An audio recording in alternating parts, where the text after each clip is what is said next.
In today's video, I'm going to teach you how to delete invoice in Xero. By the end, you'll know exactly where to go, how to find the right invoice, and how to remove it cleanly and confidently. Start by opening Xero and signing into your account. From the main dashboard, look to the top navigation and click Sales. This is where all your receivables live. Next, choose Invoices to open the full Invoices area. You'll land on a comprehensive list and you can browse it in a few different ways. The All View shows everything in one place, which is handy if you're not sure of the current status. If you know the stage of the invoice, you can jump straight into a specific tab.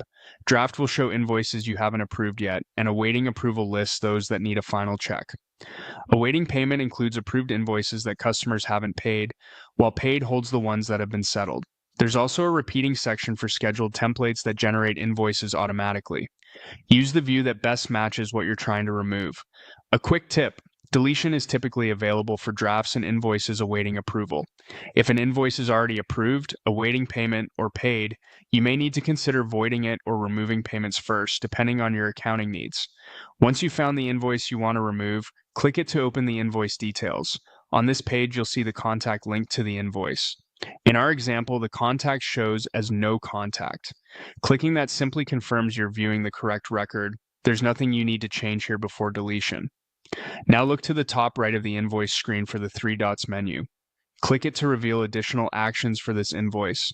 Choose Delete from the menu. Xero will ask you to confirm because deleting an invoice permanently removes it from your records and it can't be undone. If you're sure you've selected the right invoice and you no longer need it for reporting or reconciliation, click Delete again to confirm.